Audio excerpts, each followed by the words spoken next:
나성환이교회 성도 여러분 안녕하세요. 11월 10일 화요일입니다.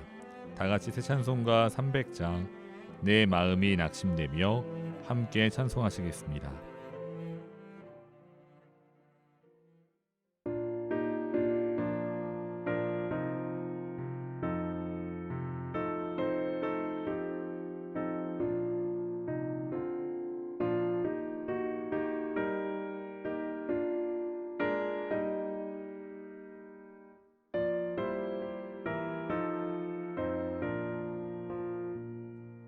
내 맘이 낙심되며 근심에 눌릴 때 주께서 내게 오사 위로해 주시네. 가는 길 캄캄하고 괴로움 많으나 주께서 함께하며 내 짐을 지시네. 그네가 내게 족하네. 그네가 족하네. 이 괴로운 세상 지날 때 그네가 족하네. 희망이 사라지고 친구 날 버릴 때 주 내게 속삭이며 새 희망 주시네. 싸움이 맹렬하여 두려워 떨 때에 승리의 왕이 되신 주 음성 들리네. 그네가 내게 족하네. 그네가 족하네. 이 괴로운 세상 지날 때 그네가 족하네.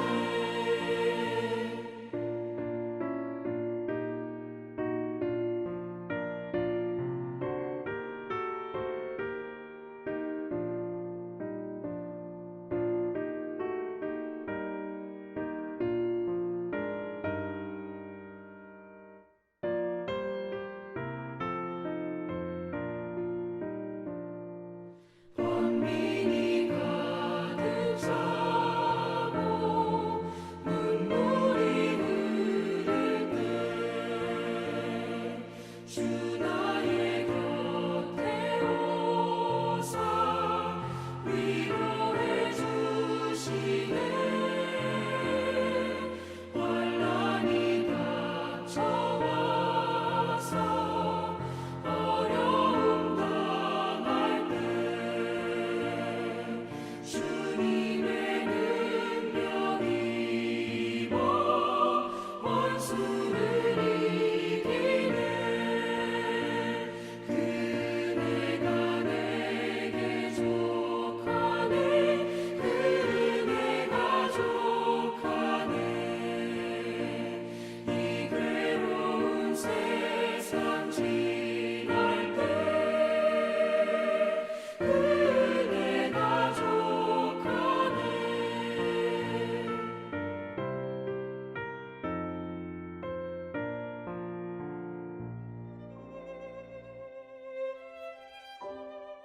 아멘. 오늘 함께 나눌 말씀은 데살로니가후서 1장 1절에서 4절입니다. 제가 읽겠습니다. 바울과 실로아노와 디모데는 하나님 우리 아버지와 주 예수 그리스도 안에 있는 데살로니가인의 교회에 편지하노니 하나님 아버지와 주 예수 그리스도로부터 은혜와 평강이 너희에게 있을지어다. 형제들아, 우리가 너희를 위하여 항상 하나님께 감사할지니 이것이 당연함은 너희의 믿음이 더욱 자라고 너희가 다 각기 서로 사랑함이 풍성함이니 그러므로 너희가 견디고 있는 모든 박해와 환난 중에서 너희 인내와 믿음으로 말미암아 하나님의 여러 교회에서 우리가 친히 자랑하노라. 아멘. 바울은 데살로니가 교회에 첫 번째 편지를 보낸 뒤 얼마 후 다시 편지를 보냅니다. 그 편지가 오늘부터 저희가 함께 묵상하게 될 데살로니가 후서입니다. 사랑하는 성도 여러분, 바울이 왜 다시 데살로니가 교회를 향해 편지를 썼을까요? 그 이유는 무엇보다 데살로니가 교회는 여전히 계속되는 박해와 환난 중에 있었기 때문입니다. 4절 말씀을 다시 읽어보시면 그러므로 너희가 견디고 있는 모든 박해와 환난 중에서 너희 인내와 믿음으로 말미암아 하나님의 여러 교회에서 우리가 친히 자랑하노라. 아멘.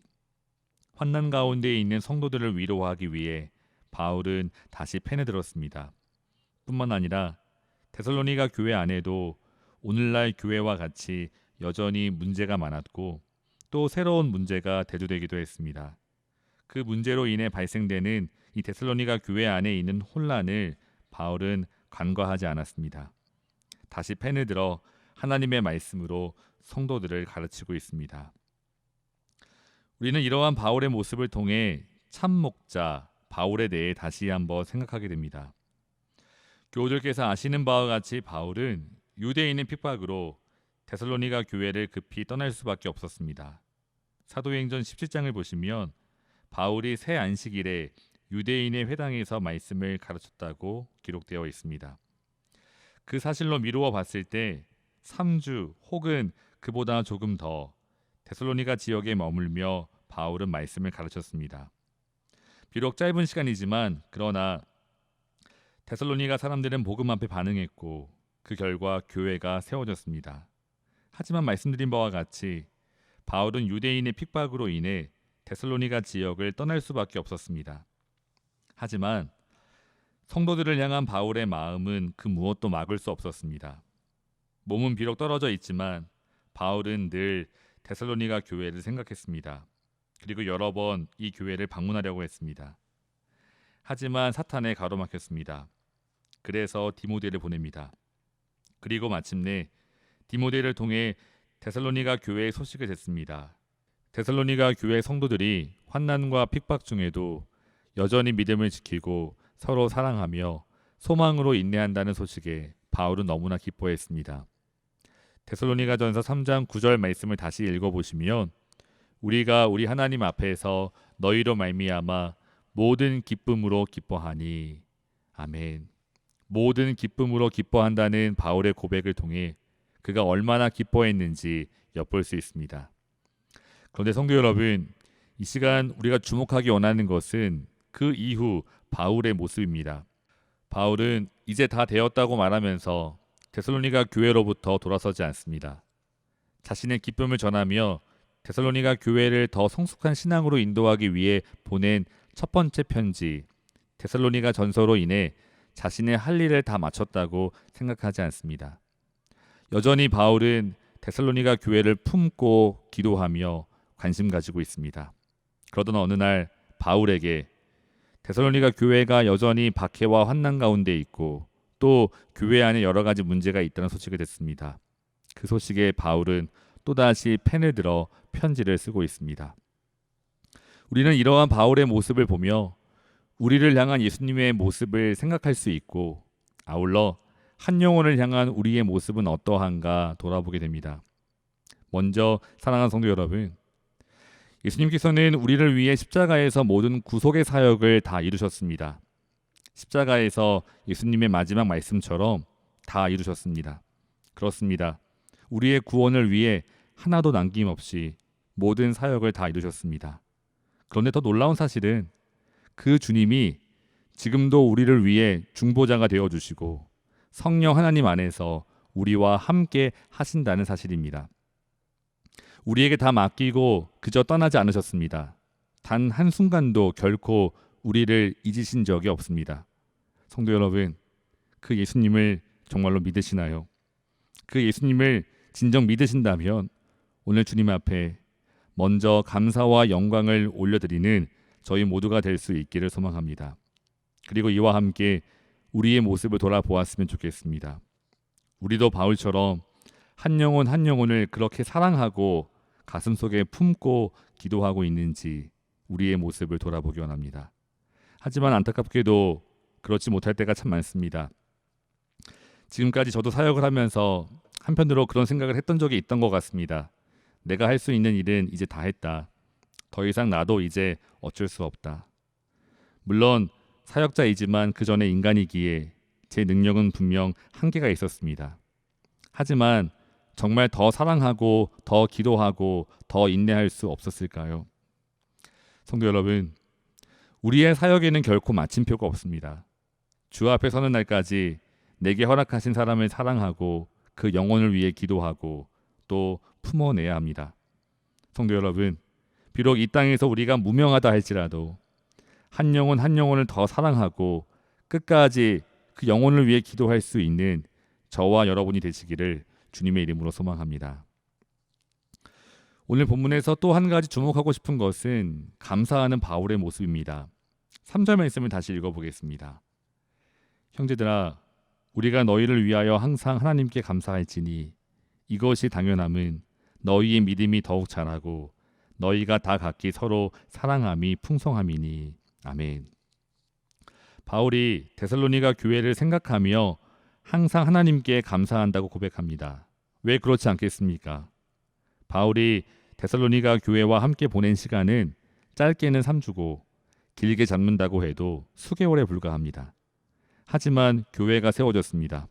그리고 성도들은 박해와 환난 속에서도 믿음을 지키고 서로 사랑하고 소망으로 인내하고 있습니다. 그래서 바울은 3절에서 감사하는 것이 당연하다고 말합니다. 하지만 여기서 한 가지 주목해야 하는 단어가 바로 감사할지니입니다. 한글 성경에는 그 뉘앙스가 잘 번역되지 않았지만 영어 성경을 보시면 우리가 너희로 인해 항상 감사해야 한다고 잘 번역하고 있습니다. 늘 감사해야 한다, 우리에게 감사해야 할 의무가 있다는 참 독특한 표현입니다. 다른 성경에서는 거의 쓰인 적이 없고 데살로니가 후서 2장 13절에서만 한 번 더 사용되었습니다. 2장 13절 말씀을 읽어보시면 주께서 사랑하시는 형제들아, 우리가 항상 너희에 관하여 마땅히 하나님께 감사할 것은 하나님이 처음부터 너희를 택하사 성령의 거룩하게 하심과 진리를 믿음으로 구원을 받게 하심이니. 아멘. 성도 여러분, 바울은 데살로니가 교회를 위해 마땅히 하나님께 감사해야 한다고 합니다. 물론 바울이 감사해야 하는 이유는 성도들이 바울을 사랑하고 그 가운데 믿음의 역사와 사랑의 수고와 소망의 인내가 있기 때문입니다. 그러나 말씀드린 바와 같이 지금 데살로니가 교회 안에는 문제가 있어 바울이 편지를 쓰고 있습니다. 그 문제 때문에 바울은 마음을 쏟아 편지를 쓰고 있습니다. 그럼에도 불구하고 바울은 말합니다. 내가 너희로 인해 반드시 하나님께 감사해야 한다. 성도 여러분, 저는 이 구절이 우리에게 주는 도전이 있다고 생각합니다.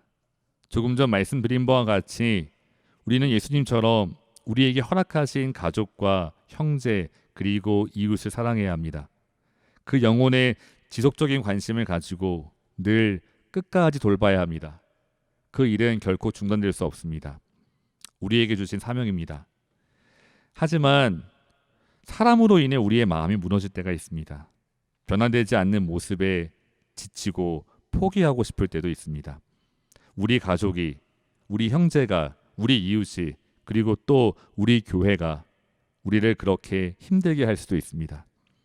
하지만 사랑하는 성도 여러분, 우리는 이 시간 우리의 가족, 우리의 형제, 우리의 이웃으로 인해, 우리의 교회로 인해, 그리고 내게 허락하신 선교지로 인해 감사할 수 있기를 소망합니다.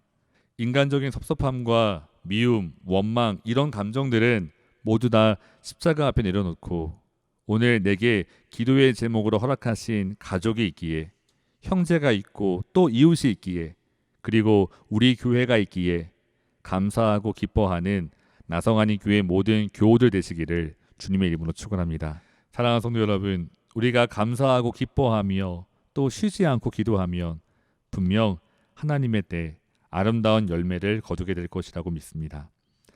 말씀을 정리하겠습니다.